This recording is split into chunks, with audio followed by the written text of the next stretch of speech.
बहुत संतों के अधीन है। वो संतों की कृपा और अनुग्रह से मिलने वाला है। संतों को अनुकूल बना लो। और आप जानते हैं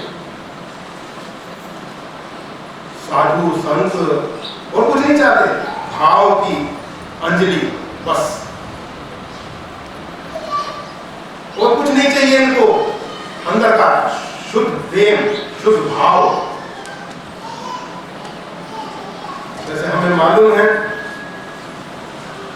कि गुरु पूर्णिमा के लिए तो आप लोग इकट्ठे हुए ही हो, परंतु उसके साथ साथ सोचा था कि चलो आप सब तो बुद्धिजीवी लोग हो, ज्यादा समझदार लोग हो, जानते हो कि गोरस बेचत हरी मिले, मतलब एक पंथ अनेक काज।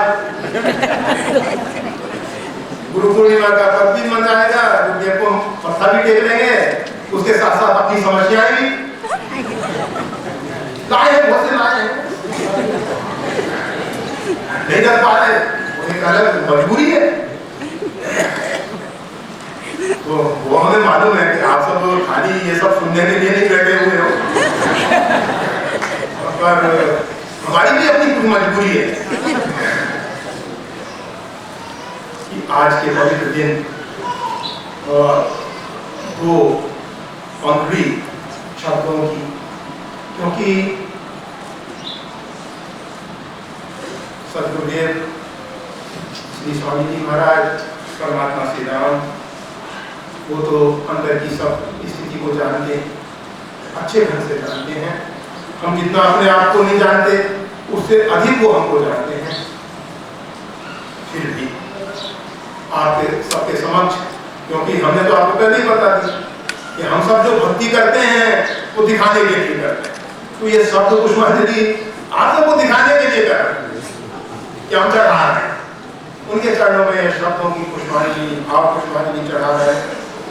तो गुरु पूर्णिमा के दिन सच्ची श्रद्धांजलि यही होगी कि हम अपने जीवन में उस परम तुरीय अवस्था में स्थित हो, उस परम तुरीय अवस्था के लिए साधनरत हो, अंतर्मुखी साधना को अपने जीवन में स्थान दें।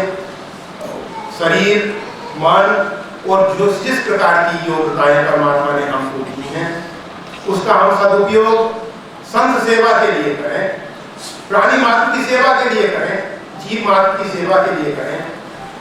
परमात्मा जो है सबके हृदय में छिपा हुआ है, उस परमात्मा को खोजने के लिए हमें अन्यत्र भटकने की जरूरत नहीं है। तो सेवा के माध्यम से शीघ्र प्रकट हो जाएगा। तो वो एक पुस्तक लाए थे हमारे उमाकांत भाई, तो उनकी इच्छा रही कि आज के पवित्र दिन नर्मदा लीला, आप सब इस नर्मदा काशी के पवित्र क्षेत्र में बैठे हुए हो। आप सबको मालूम है यहाँ नर्मदा उत्तर वाहिनी है, जहाँ गंगा उत्तर वाहिनी होती है वो काशी का पावन क्षेत्र होता है। यहाँ नर्मदा की उत्तर वाहिनी है, नर्मदा काशी है, बड़ा पवित्र क्षेत्र है। उसमें भी आप सब पश्चिम तट पे वास्तुशास्त्र के हिसाब से पश्चिम तट पे साधना का क्रम, और पश्चिम तट ऊंचा हो, पूर्व की ओर जलाशय हो, वहां साधना का बड़ा वास्तुशास्त्र के हिसाब से। जहां गंगा चंद्राकार बिंदु स्थान पे साधक बैठे वो साधना के लिए उपयुक्त है। तो नर्मदा जी यहाँ थोड़ा सा वृत्ताकार भी है, अर्धचंद्राकार भी है, और उत्तर वाहिनी तो है ही। तो ऐसे पवित्र क्षेत्र पे हम सब बैठे हुए हैं, और हम सब के पास एक पवित्र ग्रंथ आया, एक पवित्र वहां नर्मदा का वांग्मय रूप आया, वाणी के द्वारा शब्दों में माता जी की अभिव्यक्ति हुई है इस पवित्र ग्रंथ में। इसका कुछ अंश उमाकांत भाई ने हमको सुनाया था, कुछ दिनों तक बराबर आके सुनाते रहे, सुना था। उस समय सुनने से ऐसा लगा कि समय की एक मांग है, परमात्मा ने उस मांग को पूर्ति करने के लिए उमाकांत भाई का परिचय वैसे इस पुस्तक में संक्षिप्त में पीछे लिखा हुआ है, परंतु उमाकांत भाई हमारे पास गोपालेश्वर उनके दोनों ही नाम हैं, गोपालेश्वर के नाम से लोग ज्यादा जानते हैं। वो यहाँ भगवान गोपालेश्वर की सेवा में अपने आप को समर्पित किए हुए हैं। एक उच्च शिक्षा प्राप्त करने के बाद अध्यापन का कार्य से निवृत्ति लेके, स्वेच्छित निवृत्ति लेके अपना जीवन शिव सेवा में समर्पित किया, और शिव सेवा के माध्यम से उनको यही अपेक्षा करते हैं, शिव सेवा कर फल फल सुख सोई, अग्रल भक्ति राम पद होई। शिव सेवा का दो प्रकार का फल है, भगवान शंकर की सेवा के दो प्रकार के परिणाम आते हैं। एक परिणाम तो यह है, जो व्यक्ति अहिलौकिक कामनाओं से भगवान शिव की आराधना उपासना करता है, भगवान शिव उसकी वो पूर्ति कर देते हैं, और जो निष्काम भाव से चाहे ना चाहिए कमाऊ बचू, बिना किसी कामना के भगवान शिव की आराधना करता है, तो भगवान शिव उसको अपने आराध्य की, भगवान श्री राम की भक्ति प्रदान करते हैं। इस ग्रंथ की विशेषताएं तो आप सब जब पढ़ेंगे तो पाएंगे। इसमें मां नर्मदा का पूजन इत्यादि की विधि, वेदोक्त विधि, पुराणोक्त विधि सबका समन्वय करके दी गई है। उसके साथ साथ माता जी के कुछ दिव्य स्तोत्र जो अन्य स्थानों से संग्रहित हुए हैं, उन सबका संग्रह भी इसमें है। इसके साथ साथ अमरकंटक से लेके रेवा सागर तक नर्मदा मैया का उत्तरी और दक्षिणी तट पे जितने भी तीर्थ स्थल हैं, जहाँ जहाँ जिन जिन भक्तों ने जिस जिस रूप में उस माँ की आराधना उपासना करके उनका साक्षात्कार किया, उनके जीवन में उपलब्धि हुई, तीर्थ स्थल बने। कुछ उसमें से लुप्त हो गए हैं, कुछ उसमें से प्रकट हैं, कुछ वर्तमान में प्रकट हो रहे हैं, उन सब का उल्लेख, अच्छा संकलन है, अच्छा पुरुषार्थ किया गया है, माँ भगवती की कृपा और प्रेरणा। तो इसके विषय में हम ज़्यादा नहीं कहेंगे, क्योंकि पहले ही बता दिया, माता जी का लीलामृत नाम रूप लीला धाम, चार नहीं है ये, एक है। माँ नर्मदा जी को इस लीलामृत के माध्यम से अपने अंदर देखा जा सकता है, और जब तक माँ नर्मदा हमारे अंदर नहीं प्रभावित होंगी।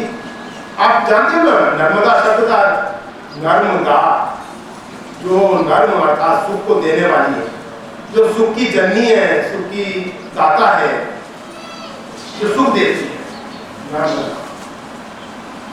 और सब चाहते हैं, ऐसा कौन जीव होगा जो नहीं चाहेगा कि हमारे जीवन में सुख मिले। तो प्राणी मात्र ये चाहते हैं कि जीवन में सुख शांति मिले, तो मां भंडार भरे हुए हैं, परंतु हम उनके निकट पहुंचे, उसके लिए ग्रंथ सहयोगी है। मां कृपा करें। जय श्री। तो ऐसा कहा जाता है, एक जहाज में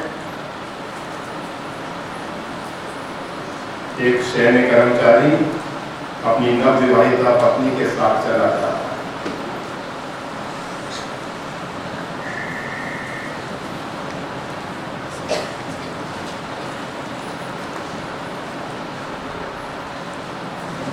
समुद्र में भयंकर तूफान आया,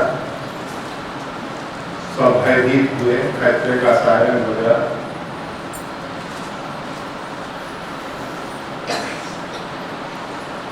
सब अपने अपने ढंग से उस अदृश्य शक्ति को मनाने लगे, परमात्मा को प्रार्थना करने लगे रक्षा के लिए। आप सब जानते हैं, दुख में सुमरन सब करे, सुख में करे न हो।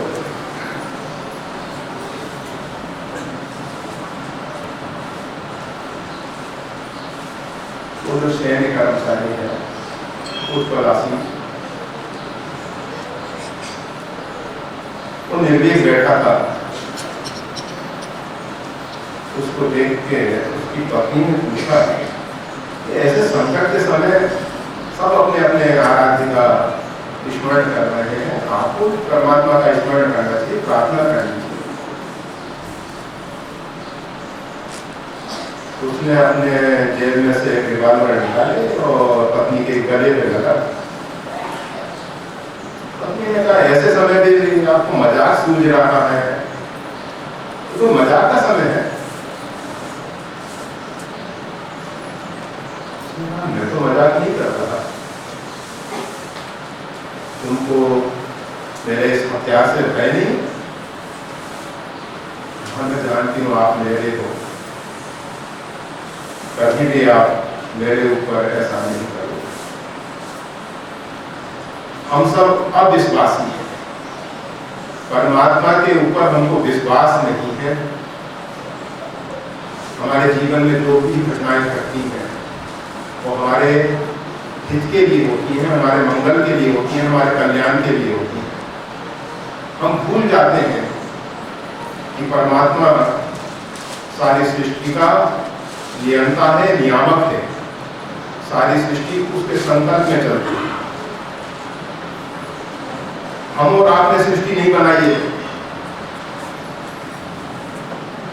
मानव के अतिरिक्त। आप सब जानते हैं कि